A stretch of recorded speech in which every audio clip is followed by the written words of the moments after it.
Di tengah perjuangan masyarakat melawan COVID-19, Wakil Rakyat di Gedung Parlemen justru malah membahas rancangan Undang-Undang Haluan Ideologi Pancasila atau RUU HIP. Rancangan undang-undang itu menimbulkan kegaduhan di ruang publik. Penolakan keras muncul dari sejumlah kelompok Islam. Baik Nahdlatul Ulama, Muhammadiyah hingga Majelis Ulama Indonesia sepakat meminta RUU HIP dibatalkan. Mereka menilai tidak ada urgensi sehingga harus dibahas di tengah pandemi. Selain itu, RUU HIP berpotensi melumpuhkan unsur ketuhanan pada sila pertama dalam Pancasila karena terdapat Trisila dan Ekasila dalam pasal 7 RUU HIP yang bisa memeras makna utuh Pancasila.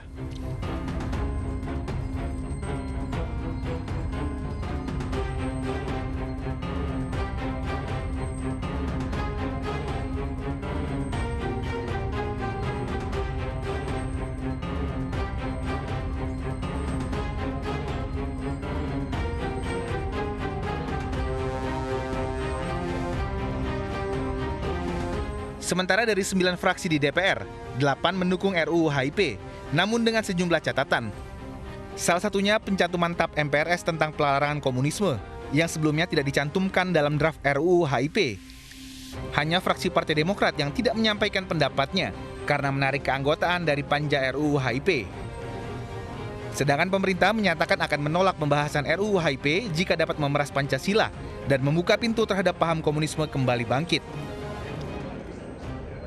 Pemerintah tetap pada posisi menolak berkembangnya dan dikembangkannya komunisme, Marxisme, dan Leninisme sesuai dengan TAP MPR itu final. Yang kedua, soal Pancasila. Pancasila yang dipakai adalah Pancasila yang disahkan tanggal 18 Agustus tahun 1945, yaitu Pancasila yang sekarang berlaku resminya. Ada 5 sila. 5 sila itu bisa dimaknai dalam satu kesatuan, ya, bisa dimaknai dalam rangkaian satu kesatuan, tetapi tidak bisa dijadikan satu. Oleh sebab itu Pancasila tetap 5, maknanya satu rangkaian kesatuan.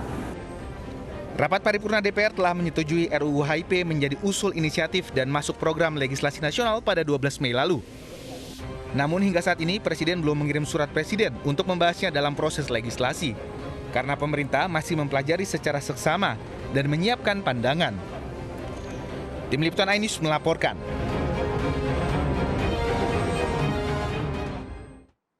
Ya, pemirsa, untuk mengulas pro kontra rancangan Undang-Undang Haluan Ideologi Pancasila, sudah bergabung bersama kami pakar hukum tata negara Jimli Asidik dan juru bicara Persaudaraan Alumni 212 Haikal Hasan.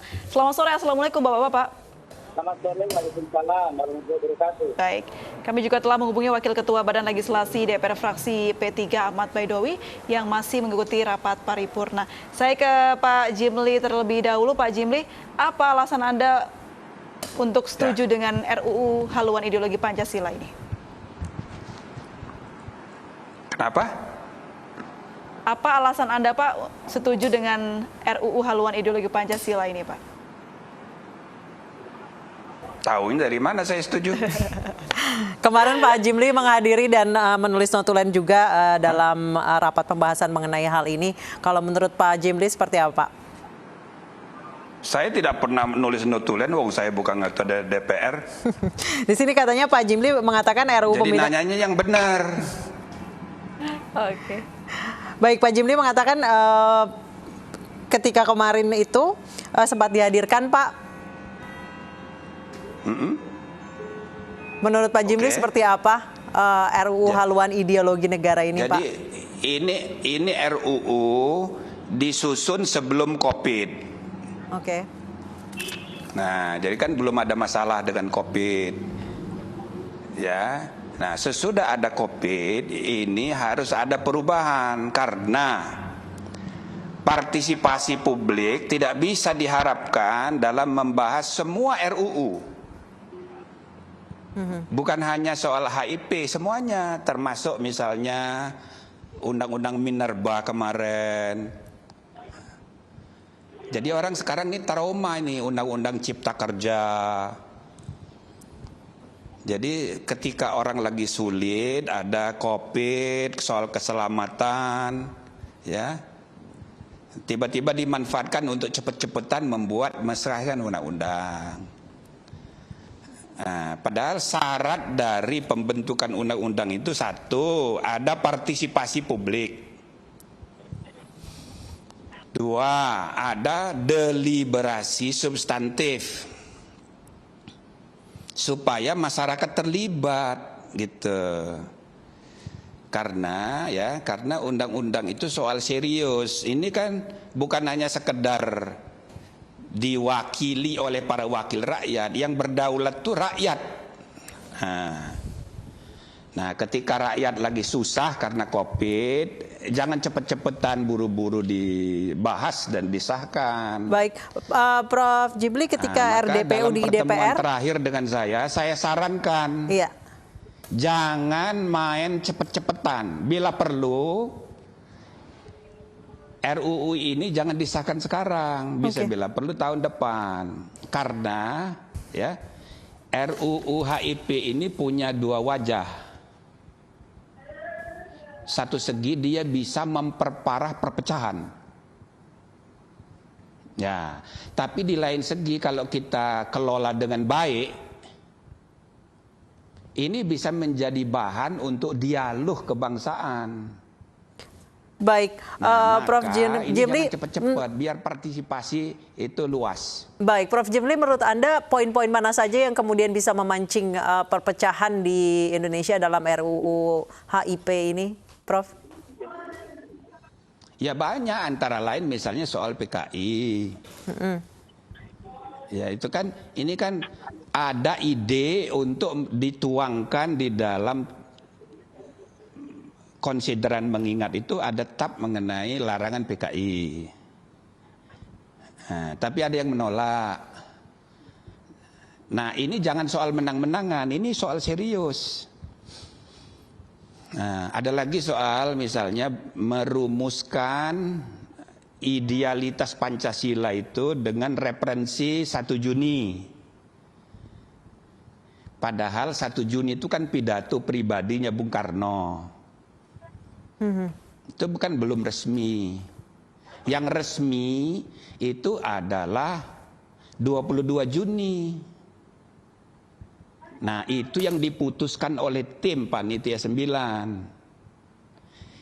Jadi status yang 22 Juni itu lebih resmi dari yang 1 Juni.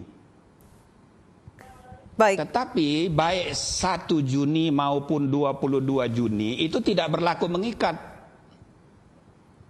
Yang berlaku mengikat akhirnya yang 18 Agustus. Nah tapi sekarang suasana zaman kan ada perubahan. Di mana-mana orang nulis 1 Juni, 1 Juni, 1 Juni. Karena PDIP sedang kuasa dan ya kan, semua orang karena feodalisme kekuasaan ngikut gitu. Nah sekarang timbul masalah. Nah ini harus didengar. Jadi Majelis Ulama, NU, Muhammadiyah, bukan hanya ormas Islam ya, tapi juga jenderal-jenderal purnawirawan. Nah, tapi ini jangan buru-buru kita simpulkan, dibatalin. Jangan begitu. Jadi kita jangan menghindar dari konflik. Jangan menghindar dari perbedaan pendapat. Tapi kita harus conflict resolution. Ini peluang. Jadi kita buka, lalu nanti akhirnya ya terjadi pendidikan politik yang luas untuk kerukunan kebangsaan. Baik, saya di tengah cerai-berainya polarisasi politik sekarang, gitulah. Baik, Pak Jimli, saya beralih ke maka Pak Haikal. saya lebih cenderung ini kita positif aja dibahas ini gitu. Baik, saya beralih ke Pak Haikal. Pak Haikal, tadi Pak Jimli menyebutkan undang-undang ini jangan buru-buru dibatalkan, lebih baik dikaji saja dan menunggu COVID selesai. Kalau dari Anda yang termasuk menolak RUU ini, tanggapannya apa sih yang menurut Anda itu kontra dan sebaiknya digagalkan saja gitu? Pancasila ya itu sudah final. kenapa pula diharuskan dengan dibuat sebuah undang-undang haluan ideologi Pancasila? Pak Jimli adalah pakar dari ketatanegaraan, tentu hierarki tata urutan perundang-undangan di Indonesia ini merujuk pada pasal 7 ayat 1 Undang-Undang Nomor 12 tahun 2011. Bahwa pertama itu tertinggi itu Undang-Undang Dasar Negara Republik Indonesia tahun 45. Yang ada di dalamnya pembukaan yang tidak bisa dilepaskan dari batang tubuhnya. Nah, pembukaan itu mengatakan membentuk suatu pemerintahan negara Indonesia yang melindungi segenap bangsa Indonesia, terus dan seterusnya berdasarkan kepada ketuhanan yang Maha Esa. Dalam rancangan undang-undang haluan ideologi Pancasila itu, ada wacana ketuhanan yang berkebudayaan. Ada pula wacana yang memeras dari Pancasila menjadi Trisila, menjadi Ekasila. Nah, hal ini cacat sejarah. Tidak memahami esensi perjuangan para pendiri negara kita. Lagi pula ini tidak urgent. Pak Jimli dengan segala kebijakannya berkata menunda lebih dahulu karena ini tidak penting. Ya, bagi kami yang masih muda-muda berkata, masih banyak persoalan bangsa yang sangat dan lebih fatal daripada sekedar mengurus ini. Ini memang betul urusan penting. Ini memang betul akan merujuk kepada perpecahan kalau dilanjutkan. Ini bukan wacana sekedar untuk mendewasakan politik, tapi ini ada sebuah terselubung. Untuk apa? Ketuhanan yang berkebudayaan. Ini cacat sejarah. Apa yang terselubung Pak Haikal menurut Anda? Ketuhanan yang berkebudayaan itu tidak dikenal dalam konsep demokrasi Pancasila. Oke. Itu ada dalam konsep negara komunis. Begitu juga pemerasan dari Pancasila menjadi Trisila menjadi Ekasila tidak dikenal. Bangsa kita adalah bangsa yang berketuhanan yang Maha Esa. Bangsa kita menghormati semua agama-agama yang ada di Indonesia. Baik, saya kembali ke Pak Jimli. Pak Jimli, tadi Pak Haikal menyebutkan bahwa konsep ketuhanan yang berkebudayaan tidak dikenal di negara Indonesia. Tapi, ya baik, tidak dikenal dalam Pancasila, tapi dikenal di negara komunis. Benarkah demikian, Prof? Enggak, itu dari pidato Bung Karno tanggal 1 Juni. Jadi banyak pendapat, itu kan tidak apa-apa, disuarakan aja. Nah, maka RUU ini baik untuk jadi bahan diskusi, gitu loh. Asal jangan menang-menangan, itu tadi yang saya bilang. Ini ragam pendapat banyak sekali, nggak usah disimpulkan di e-news ini, nggak usah. Iya, ini pemerintah pun coba itu Pak Mahfud MD itu sudah membuat statement. Satu, TAP MPRS tentang PKI akan dimuat. Malah katanya akan dimuat seluruh TAP MPR nomor 1 tahun 2003. Nah, sehingga semua ketetapan MPR dan MPRS yang masih berlaku sampai sekarang itu dimasukkan. Tapi itu kan akalisasi. Yang dipersoalkan orang kan TAP MPRS tentang PKI. Nah, itu makna simboliknya beda dengan TAP yang lain. Nah, tapi pemerintah sudah mengadopsi itu. Bahkan PDIP sekjennya sudah membuat surat statement di media untuk menerima ide untuk memuat TAP itu. Nah, ini kan bagus, ini ada dialog gitu, ada kesediaan mendengar. Tapi itu belum cukup. Apa yang tadi disampaikan oleh Pak Haikal itu masih tercermin di banyak rumusan di RUU itu. Nah, tapi biar aja ini supaya saling mendengar. Ada ide dari kelompok ini begini, kelompok ini begini. Supaya ya kita ini perbedaan pendapatnya bukan berdasarkan kelompok kepentingan politik sesaat, tapi dengan ide-ide. Pak Jimli, Nah, jadi perbedaan ide-ide ini harus dibuka ruang diskusinya. Pak Jimli yang saya hormati, Ya, kata-kata ketuhanan yang berkebudayaan, kalau kita analogikan, kebudayaan menjadi lebih tinggi daripada ketuhanan. Dari sisi bahasa dulu. Ya, belum bicara soal dari sisi bahasa. Misalnya, kita yuk bersikap ya yang sesuai Sabta Marga. Sabta Marga menjadi lebih tinggi, bersikap kita mesti menyesuaikan Sabta Marga. Lagi, kita mesti menyesuaikan aturan ini yang ditetapkan oleh tuan rumah. Maka tuan rumah menjadi patokan. Kata-kata ketuhanan yang berkebudayaan adalah sangat berbahaya diterapkan di Indonesia. Berarti ketuhanan bukan lagi Maha Esa, tapi sesuai dengan budaya. Maka budaya akan menjadi payung dari segalanya. Bangsa kita sudah sepakat didirikan negara kesatuan Republik Indonesia berdasarkan ketuhanan yang Maha Esa. Jadi diskusi yang dibuka ini akan banyak sekali merombak undang-undang dasar kita. Pasal 29 menyatakan negara kita ini berdasarkan ketuhanan yang Maha Esa. Maka Maha Esa menjadi payung bahwa ketuhanan dengan segala macam konsep ketuhanan tetap wajib yang Maha Esa. Dalam Islam ini harga mati yaitu tauhid. Kalau menjadi ketuhanan yang berkebudayaan, ini namanya ada sebuah usulan. Usulan ini yang mesti kita gali. Kenapa diusulkan demikian? Apakah selama ini ketuhanan yang Maha Esa menjadi masalah di negara ini? Tentu tidak. Tapi kenapa dibikin masalah dan di downgrade Pancasila sedemikian rupa? Yang tadinya nomor 1, yang di bawahnya kemudian tahap MPR, kemudian di bawahnya terus sampai undang-undangan, itu jadi di bawah. Pancasila tidak perlu diundang-undangkan. Dan menurut hemat kami, buang waktu, sangat menguras logika, sangat menguras energi.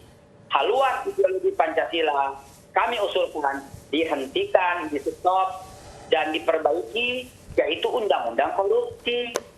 Dikuatkan lagi KPK, itu PR untuk DPR yang bagus. Di saat suasana seperti ini, bukan mengorek-ngorek sebuah sejarah yang sudah final. 18 Agustus 1945, kita sudah tetap ini. Baik, silakan Prof. Jimli, mungkin ada tanggapan tadi? apa masalahnya? Baik, ini kan harus didengar oleh. Tadi Pak Haikal mengatakan bahwa ketuhanan yang berkebudayaan ini dari secara bahasa Mestinya seperti mendowngrade makna ketuhanan yang Maha Esa gitu, Prof.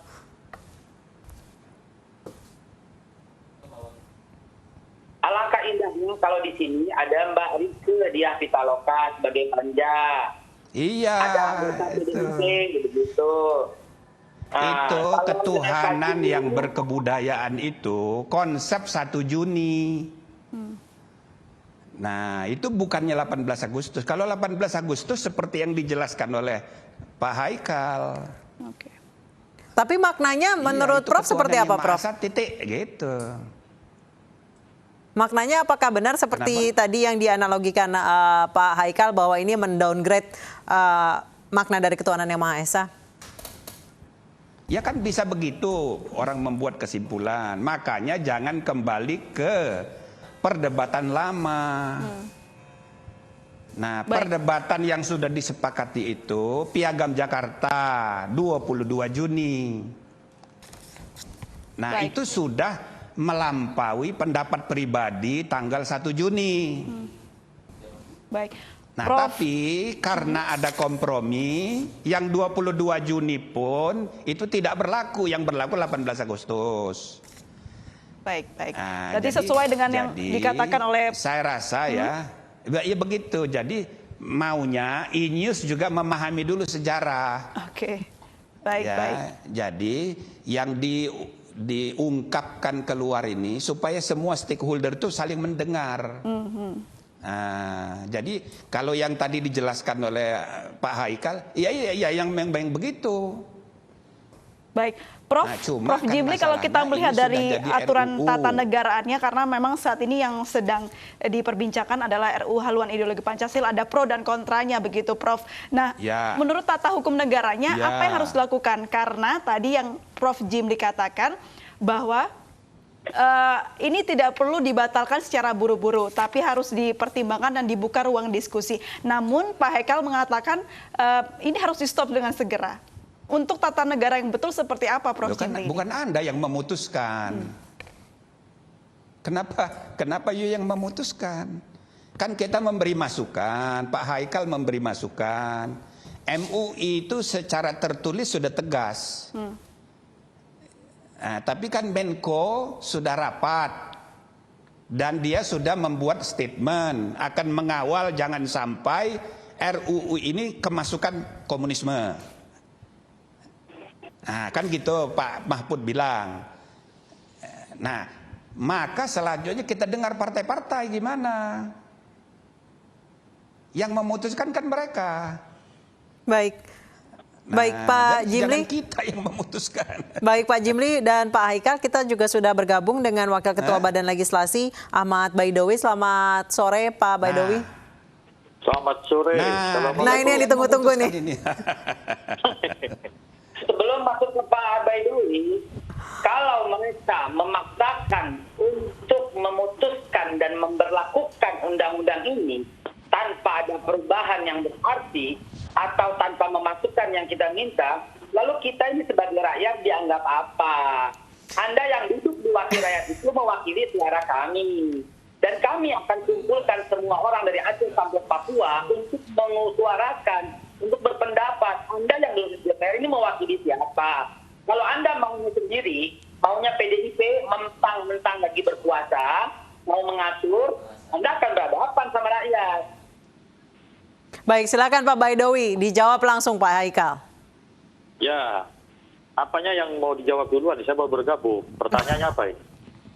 Tadi terkait jangan sampai ini buru-buru disahkan dan tidak melibatkan masyarakat, civil society dan lain sebagainya.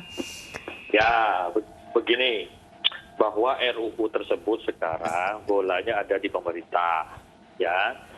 Pemerintah punya hak tidak melanjutkan pembahasan atau setuju melanjutkan pembahasan. Tentu kalau ada waktu 60 hari bagi pemerintah untuk menjawabnya. Sejak kapan? Sejak menerima surat dari DPR.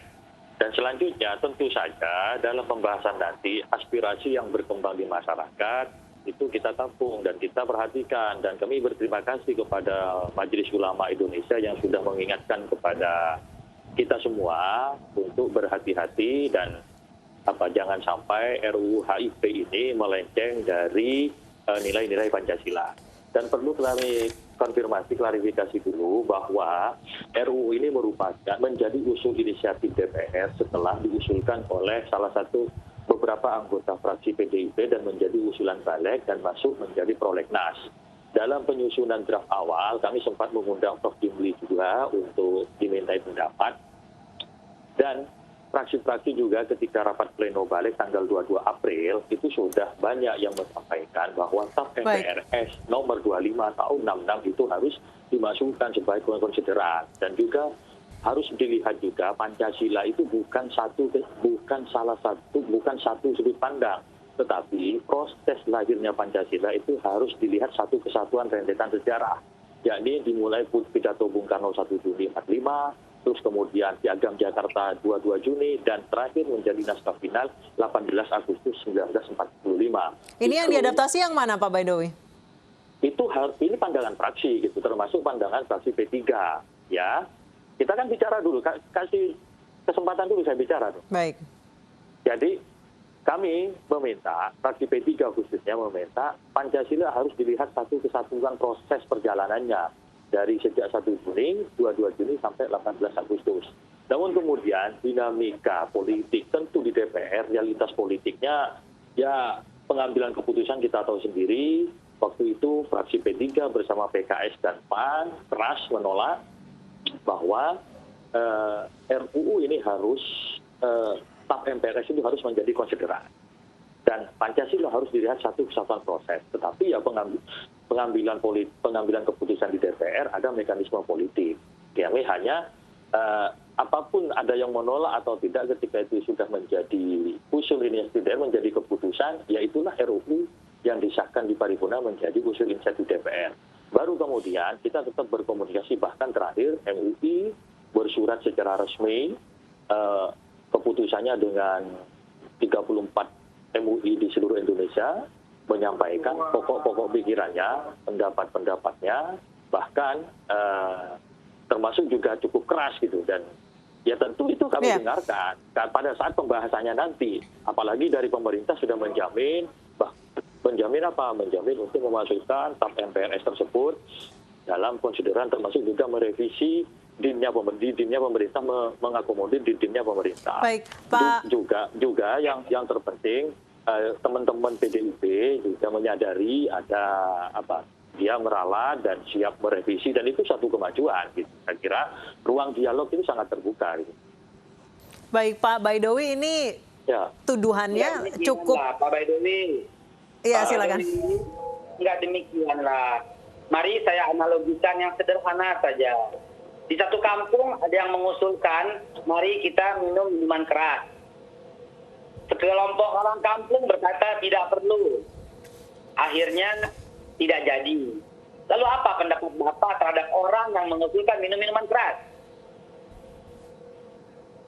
Ini orang yang mengusulkan minum minuman keras nggak benar. Untuk apa diusulkan ketuhanan yang berkebudayaan? Untuk apa diusulkan Pancasila bisa diperas 5 sila, 3 sila menjadi Eka sila, yaitu gotong royong? Untuk apa?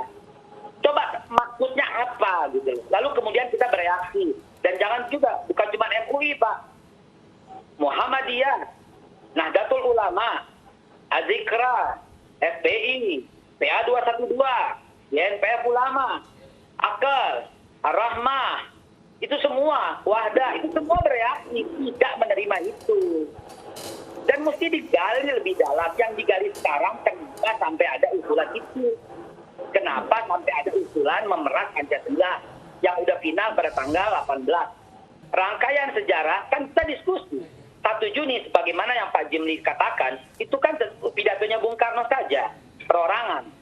Piagam Jakarta belum final. Finalnya 18 Agustus. Mau ngapain lagi? Mengorek-ngorek yang didahului. Itu adalah rangkaian. Rangkaian sudah menjadi catatan sejarah. Ketuk palunya 18 Agustus 1945 bahwa membentuk negara kesatuan berdasarkan 5 yang tidak bisa dipisahkan dan tidak bisa dipecahkan dan tidak bisa diperas dan tidak bisa menjadi Eka sila. Baik, Pak Ahmad Baidowi dianggap mengorek tatanan yang sejarah yang sudah terjadi, atau mungkin ada tanggapan lain dari Pak Ahmad Baidowi? Ya kan sudah saya jelaskan tadi bahwa pendapat fraksi-fraksi termasuk kami dari fraksi P3 jelas mengatakan seperti itu. Cuman kan proses di politik kan tidak hanya P3 sendirian.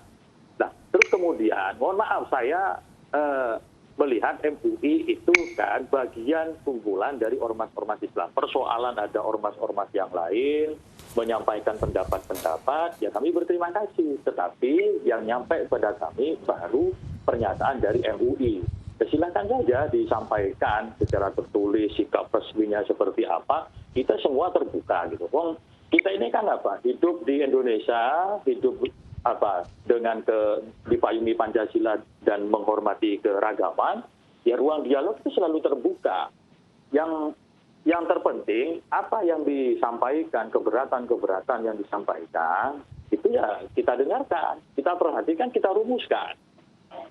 Saat ini misalkan hari ini pemerintah mengembalikan draftnya kepada DPR, ya selesai, nggak ada pembahasan lebih lanjut.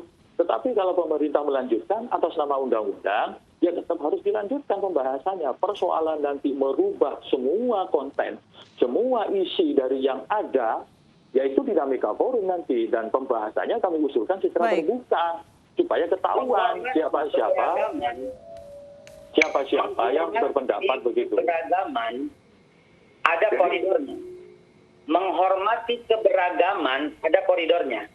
Kita tidak bisa menghormati yang juga atau juga koridornya sesuai ketentuan hukum yang berlaku. Ada tata cara perumusan undang-undang.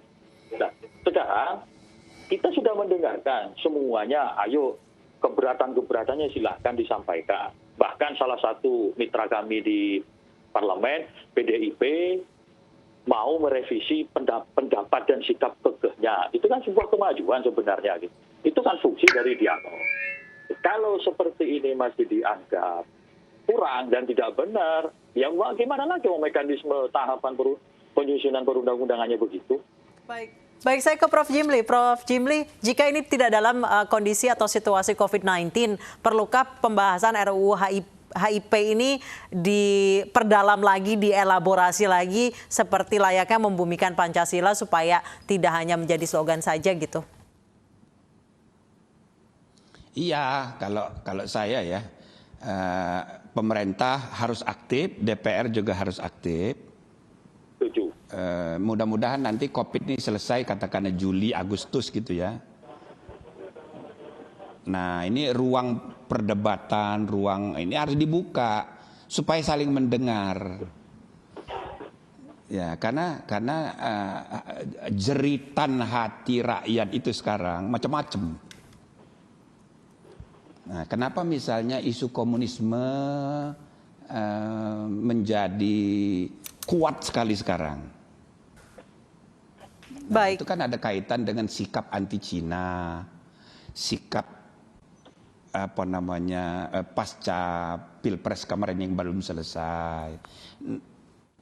Nah, jadi jangan sederhanakan undang-undang ini hanya soal keputusan-keputusan membuat undang-undang dengan putting right, jangan cuma begitu. Jadi saya berharap kita jadikan RUU ini sebagai sarana untuk rekonsiliasi pemikiran, rekonsiliasi kerukunan. Baik. Terima supaya kasih. Jangan ada yang ditutup-tutupi. Baik. Gitu loh ya. Terima kasih, Prof. Ini penting ya. Iya. Silakan, Prof. Misalnya itu bendera-bendera la ilaha illallah itu dipersekusi. Nah, tapi ada palu-arit yang dipersekusi petugas malah dilarang. Nah, jadi bertambahlah kesimpulan warga masyarakat itu bahwa sekarang ini ada agenda kembalinya neokomunisme, padahal enggak. Belum tentu gitu. Nah ini semua ya bisa jadikan bahan untuk mendiskusikan RUU ini. Itu saran saya begitu ya. Baik.